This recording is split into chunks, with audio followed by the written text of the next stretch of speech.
माननीय अध्यक्ष महोदय, ये तिल्दा नेवरा ब्लॉक के ग्राम अलदा, गुलगुल, देवरी के जमीन आवंटन का मामला है।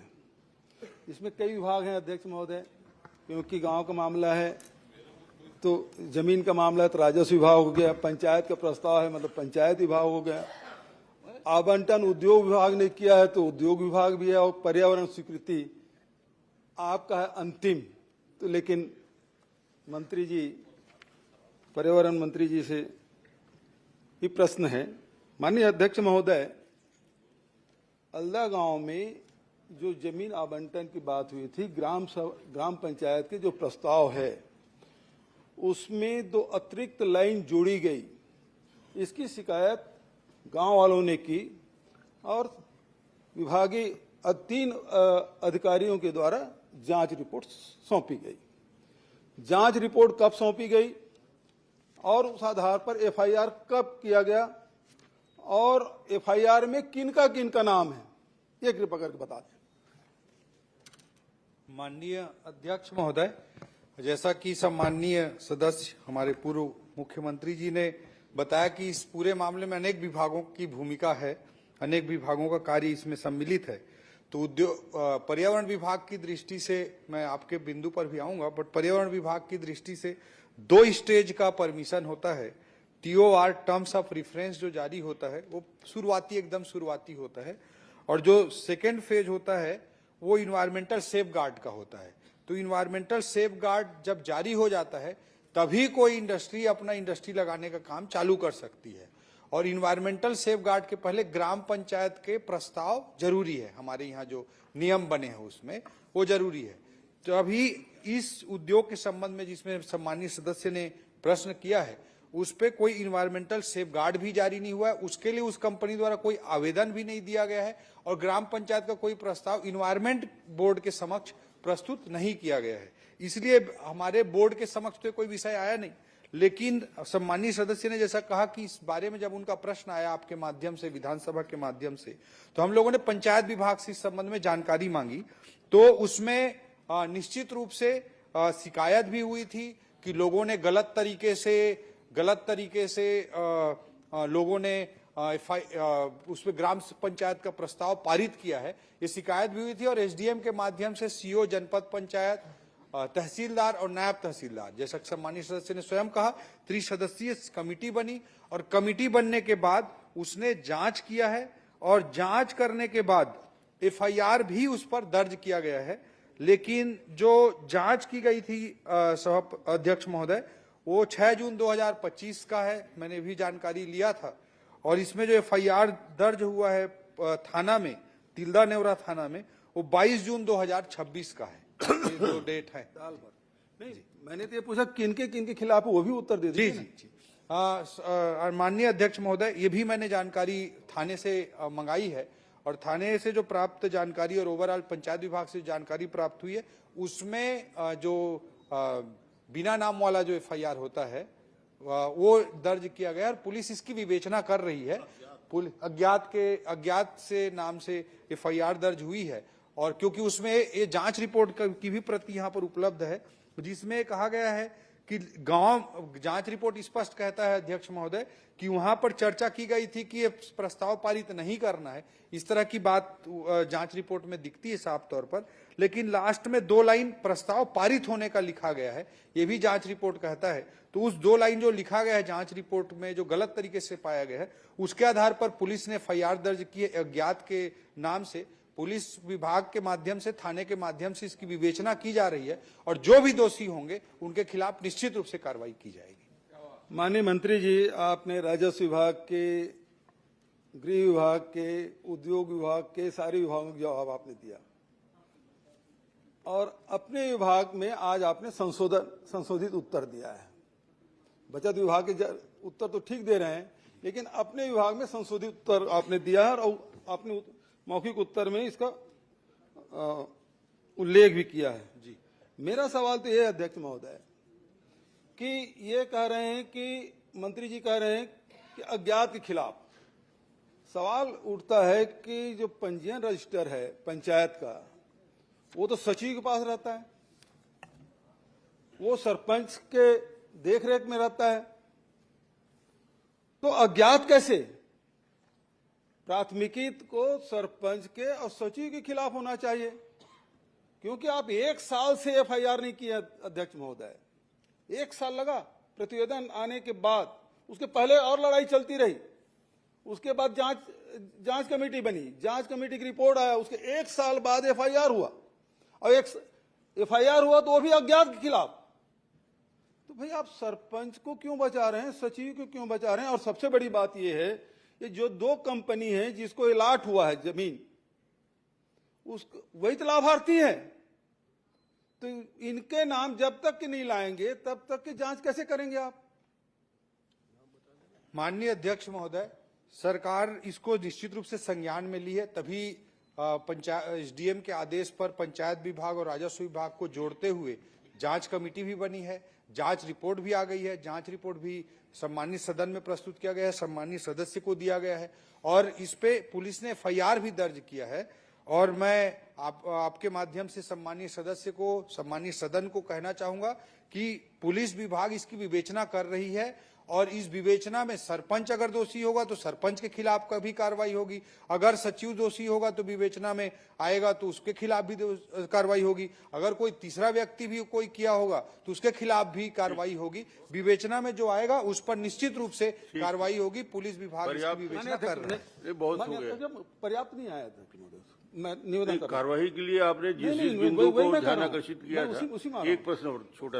माननीय अध्यक्ष महोदय, मंत्री जी सही जा रहे हैं, लेकिन मैं आपसे पूछना चाहता हूं कि messrs Balaji sponge iron limited और मेसर्स अग्रसेन स्टील एवं पावर लिमिटेड, क्या इनको जमीन आवंटित हुई है? और क्या उस जमीन के डायवर्सन हो गया है? क्योंकि सारी शिकायतें हो गई है, थाना में एफआईआर दर्ज हो गया है, तो क्या मंत्री जी यहां घोषणा करेंगे, उस आवंटन को निरस्त करते हुए इनके खिलाफ एफआईआर करेंगे? माननीय अध्यक्ष महोदय, जैसा कि जमीन आवंटन के बारे में सम्मानीय सदस्य ने प्रश्न पूछा है, तो जमीन आवंटन का काम राजस्व और उद्योग विभाग के माध्यम से होता है, और जो भी इसमें विषय होगा, पर्यावरण की दृष्टि से मैंने कहा कि इन्वायरमेंट सेफ गार्ड जो जारी होता है, जब तक ग्राम पंचायत का प्रस्ताव नहीं आएगा, इन्वायरमेंट सेफ गार्ड कभी भी किसी भी हालत में जारी नहीं किया जाएगा। माननीय मंत्री जी, मैंने आपसे पूछा क्या आवंटन निरस्त करेंगे, क्योंकि आप पूरे सरकार की ओर से जवाब दे रहे हैं, क्योंकि बहुत सारे विभाग इन्वॉल्व है और बहुत सक्षम मंत्री हैं, विद्वान मंत्री हैं आप, और आप आईएएस रह चुके हैं, कलेक्टर रह चुके हैं, जानकारी है आपको। तो सबसे पहली बात, निरस्त करेंगे क्या? और पंचायत के सरपंच और सचिव और साथ ही ये दोनों उद्योग जो लाभार्थी है उनके खिलाफ एफआईआर करेंगे? माननीय अध्यक्ष महोदय, जो भी नियम प्रक्रिया के अंतर्गत होगा, जिस विभाग से भी संबंधित होगा, आदरणीय मुख्यमंत्री विष्णुदेव साय जी की सरकार है, उस पर निश्चित रूप से उचित कार्रवाई नियम 1 साल लग गया अध्यक्ष महोदय एफआईआर कराने में। हम जो भी गलत आंदोलन किए, अध्यक्ष महोदय, गांव वाले आंदोलन किए तब एफआईआर हुआ। गलत क्या होगा तो सरपंच के खिलाफ होगी। 2047 में तो तीसरे व्यक्ति के खिलाफ होगी। जो भी गलत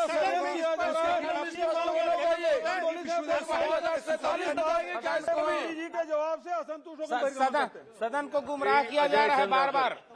आरोपियों को बचाना बंद करो, उद्योगपति को बचाना बंद करो।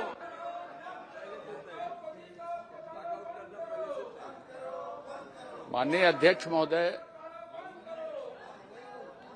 ये छत्तीसगढ़िया सरकार तत्कालीन का मुख्य रहते थे, इस प्रश्न को पूछने में और मजा आता।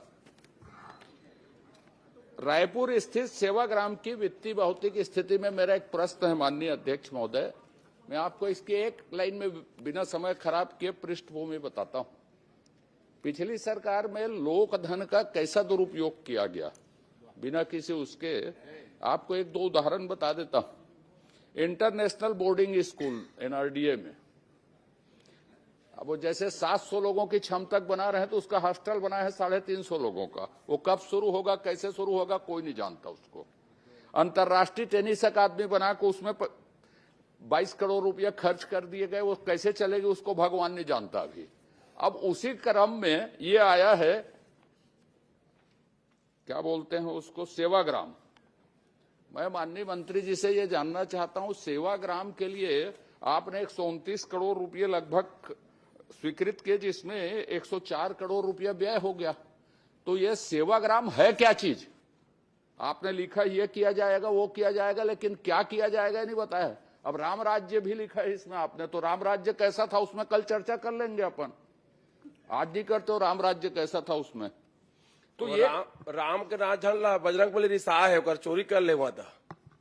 ये आपने लिखा है आजादी की लड़ाई, तो विजिटर प्लेयर्स हम कलाकार रहेंगे, तो कलाकार नेता प्रतिपक्ष जी भी हैं, वो रहेंगे कि वो यादव जी भी कलाकार हैं, वो दिलीप कुंवर सिंह निषादे सब कलाकार हैं। ये लोग तो व्यक्तिगत रूप से कलाकार हैं, आपके पूरा खानदान कलाकार है, पूरा खानदान। फर्जी कलाकार कौन है ये भी बता दीजिए। अजय जी, ये बात तो सही है, लेकिन उन खानदान के अमर लोगों के लिए आपने कुछ नहीं किया। उन्हीं के छत्र छाया में आप पले बढ़े ले, उन्हीं का राजनीति सीखे, उन्हीं का अंदर। अभी प्रश्न किया था वो वासुदेव चंद्राकर, वासुदेव चंद्राकर के बाद और कलाकार बहुत सारे, महासिंह दाऊ का आपने क्या किया बता दीजिए, वो भी मेरे रिश्तेदार हैं उसी भाई के, लक्ष्मण जी के लिए। आप दोनों इस प्रकार बात करते रहेंगे, ये क्या उचित है? मंत्री जी बैठे माननीय अध्यक्ष हैं, जी, आपको जो बोल रहा है आसंदी के माध्यम से बोलिए और कृपया प्रश्न करिए। आप मैं तो हमेशा विवरण बहुत हो गया, प्रश्न में आइए। ये सब खानदान में उलझ गए। माननीय अध्यक्ष महोदय, माननीय अध्यक्ष महोदय जी, आप एक कलाकार हमारे अनुज शर्मा जी हैं, उनको तो आप कुछ ले नहीं रहे हैं प्रश्नकाल में, कलाकार बन रहे हैं। खानदान का विषय आ रहा है पूरा, ये आपस में अलग से ये तो कलाकारी की बात छोड़िए चंद्राकर जी, माननीय अध्यक्ष महोदय, ये दोनों रिश्तेदार हैं और दोनों के दोनों कलाकार हैं। नहीं, हम इसमें मैं खंडन कर देता हूं, हम रिश्तेदार नहीं है, पर उनके चाचा जी मेरे गुरु हैं, ये मैं स्वीकार करता हूं। जी जी, उनके चाचा जी मेरे गुरु हैं। गुरु भाई हो गए। ये कैसा, आप भी उससे मिलिएगा डॉक्टर साहब, बहुत ऊंचे दर्जे के। चलिए प्रश्न में आइए।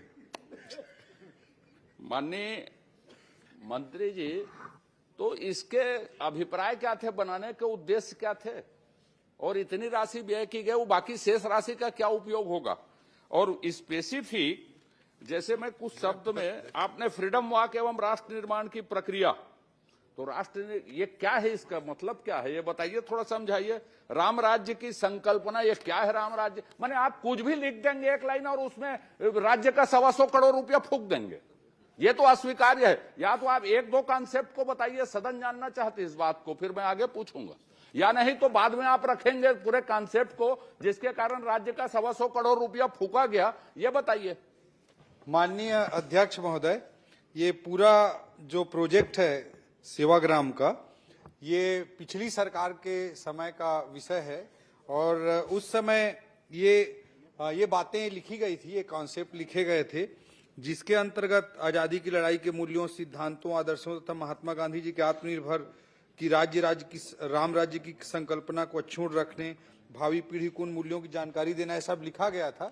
बट ये कुछ बातें, कुछ लाइन लिखने के अलावा इस पर कोई कंक्रीट और कोई डॉक्यूमेंट पिछली सरकार के समय का फाइलों में निकलवाया नहीं मिला, और बहुत सारे काम अधूरे भी पड़े हुए थे। जब हमारी सरकार आई, हमारे भारतीय जनता पार्टी की, तो मैंने फिर उसको तत्काल जो भी आधा अधूरा काम था तो उसको पूरा कराने का तेजी से कोशिश की, और काम तेजी से पूरा हुआ है।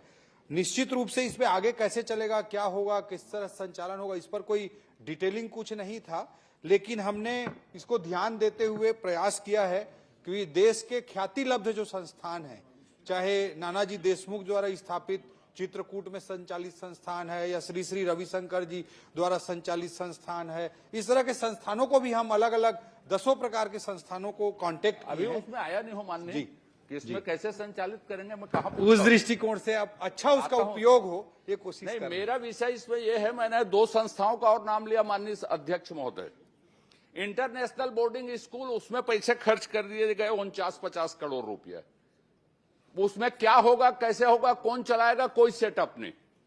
अंतर्राष्ट्रीय टेनिस अकादमी में 27 करोड़ रुपया फूंक दिया गया, कैसे चलेगा, कौन चलाएगा, कोई सेटअप स्वीकृत नहीं।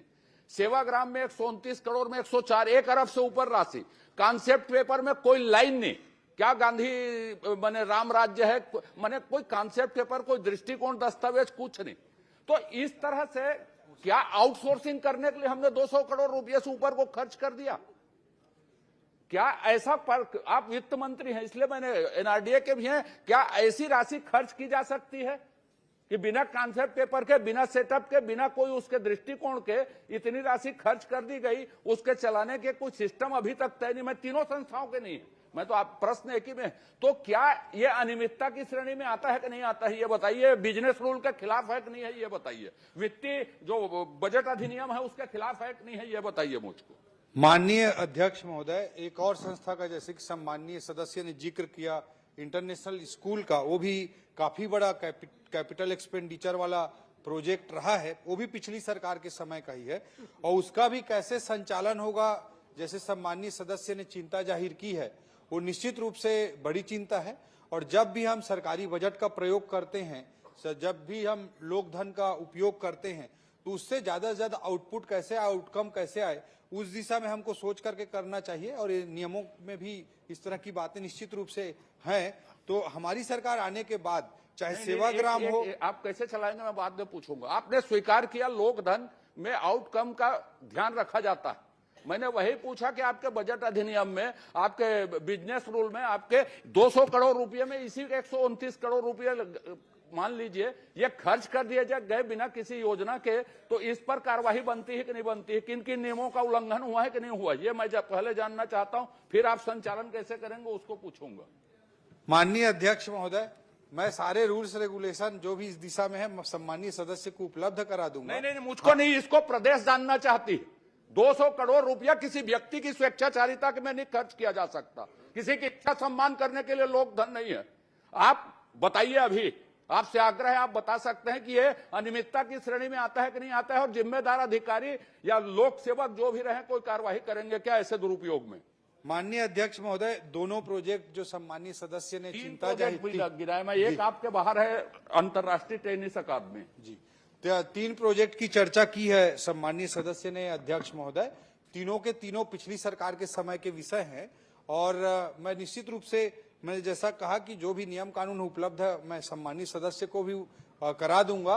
और निश्चित रूप से कोई भी लोक धन का व्यय करते हैं तो उसका ज्यादा से ज्यादा लोकहित उससे सुनिश्चित होना चाहिए। पिछली सरकार के समय क्या सोचकर उसको बनाया गया, क्या सोचकर किया गया, वो मैं नहीं जानता, लेकिन फिर आपके माध्यम से मैं सदन को अवगत कराना चाहूंगा कि उसका बेस्ट कैसे उपयोग हो सकता है। हमारी सरकार के अलग अलग विभाग उस पर जरूर प्रयास कर रहे हैं। शिक्षा विभाग के माध्यम से स्कूल का संचालन होना है। माननीय आप ठीक बोल रहे हैं, मेरा ध्यान आप चलाएंगे, चलेगा, वो सब चीजें ठीक है। मैं तो एक बात जानना चाहता हूं, सिर्फ उसको बता दीजिए कि क्या बिना सेटअप, बिना योजना, बिना किसी उद्देश्य के एक नाम में सेवाग्राम बनेगा, इसमें 200 करोड़ रुपया किन नियमों के तहत? मैं उन नियम को मेरे को उपलब्ध क्यों कराएंगे? आप तो ज्ञानी हैं, मैं भी ज्ञानी मानता हूं आपको, मजाक में नहीं बोल रहा हूं मैं सदन में। तो उसमें क्या कार्रवाई बनती है जिम्मेदार लोगों के ऊपर? आपका बजट अधिनियम क्या बोलता है उसमें? आपके सिस्टम क्या बोलते हैं? बिजनेस रूल बोला कि हम सेवाग्राम बनाएंगे, 200 करोड़ रुपया जनता फूंक दिया हमने स्कूल में और उसमें, और कहेंगे कि नियम हम बाद में बताएंगे। तो हाउस किस लिए है, विधानसभा किस लिए? इसीलिए है कि आप जनता के सामने ये आए और इसकी पुनरावृत्ति भविष्य में मत हो। शासन जनता की इच्छाओं का सम्मान करे, किसी एक व्यक्ति की इच्छा का सम्मान करना शासन नहीं है।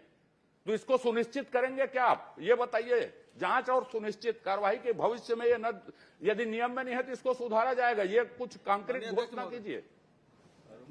जवाब माननीय अध्यक्ष महोदय, ये स्वेच्छाचारता, एक व्यक्ति की स्वेच्छाचारता, ये सब बातें आ रही है। आप स्पष्टीकरण क्यों दे रहे हैं इसमें? आप क्यों स्पष्टीकरण दे रहे हैं? अभी प्रश्नोत्तर चल रहा है। मैं अध्यक्ष की अनुमति से बोल रहा हूँ। मैं अभी तो मेरा पूरा नहीं हुआ है माननीय अध्यक्ष महोदय। भाई मैं अध्यक्ष से अनुमति लिया, अध्यक्ष महोदय अभी तो मैं पूछ रहा हूँ, मेरा उत्तर आ जाए। और मैंने किसी का नाम नहीं लिया, किसी के ऊपर आरोप नहीं लगाया। मैं तो बिजनेस रूल पूछा, मैं तो नियम प्रक्रिया पूछा। स्वेच्छाचारिता कोई असंसदीय भी नहीं है यदि आप स्पष्टीकरण दे रहे हैं। इतना ये ज्यादा ज्ञान होने बहुत तकलीफ होती है अध्यक्ष महोदय। अरे आपके ज्ञान को तो प्रदेश भुगत रहा है 200 करोड़ को, मेरे ज्ञान को छोड़िए। मैं आपको वही जानकारी आपको दे रहा हूं, आपको स्मरण दिला रहा हूं। माननीय अध्यक्ष महोदय, माननीय मंत्री जी है, मैं उनसे जानकारी लूंगा माननीय अध्यक्ष महोदय। उसके बाद मैं किसी और से और किसी प्रक्रिया में आगे स्पष्टीकरण दे। और मैं आपको बता ही नहीं रहा हूं, मैं तो अध्यक्ष। अरे आप क्यों स्पष्टीकरण दे रहे हैं? तो मैं कोई स्पष्टीकरण नहीं दे रहा हूं।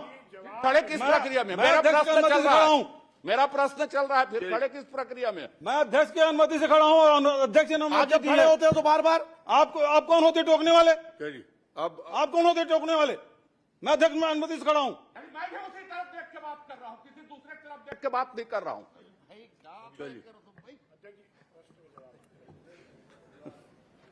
चलिए आप रहने दीजिए अध्यक्ष महोदय। चलिए मंत्री जी।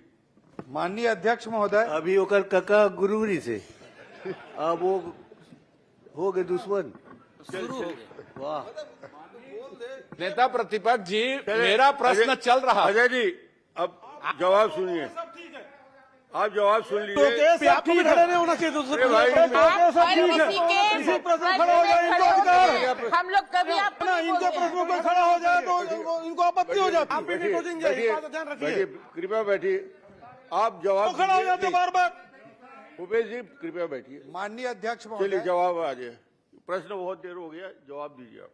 माननीय अध्यक्ष महोदय, जो भी मैंने स्पष्ट किया है कि जो भी सारे रूल्स मैं सम्मानित सदस्य को उपलब्ध कराऊंगा और बिजनेस रूल के जो भी वायलेशन होंगे उसको भविष्य में भी कोई दूसरी सरकार भी ना करे, इस तरह की कोई मिस्टेक ना हो, इस तरह गलतियां ना हो, गड़बड़ियां ना हो, उसके लिए भी हम प्रयास करेंगे। और इसका बेहतर संचालन कैसे हो, जैसे स्कूल की बात आई है, शिक्षा विभाग का वो प्रोजेक्ट था, एनआरडीए उसमें एजेंसी थी, तो स्कूल शिक्षा विभाग भी उसकी चिंता करेगा। सेवाग्राम कैसे अच्छे संचालित हो उसकी चिंता एनआरडीए करेगा। टेनिस एकेडमी की भी बात आई है, उसकी चिंता खेल विभाग करेगा। अच्छे तरीके से संचालित करके ज्यादा से ज्यादा लोक हित में आउटकम आए, परिणाम आए, इसकी जरूर चिंता करेंगे। माननीय सभापति महोदय, मैं आखिरी एक लाइन ये बोल रहा हूं कि आप ये सुनिश्चित करेंगे कि बिना सेटअप, बिना उद्देश्य, बिना कार्य के भविष्य में नियम में ऐसा प्रावधान करेंगे कि इस तरह की राशि व्यय न की जा सके, ये करेंगे क्या? निश्चित रूप से अध्यक्ष महोदय, सम्मानीय सदस्य का जो कंसर्न है बहुत इंपॉर्टेंट है। लोक धन का सही उपयोग होना चाहिए और इस संबंध में कोई भी प्रोजेक्ट पूरी स्पष्ट कंक्रीट प्लानिंग के साथ आए, इस दिशा में निश्चित रूप से सकारात्मक प्रयास करेंगे और आशाराम नेता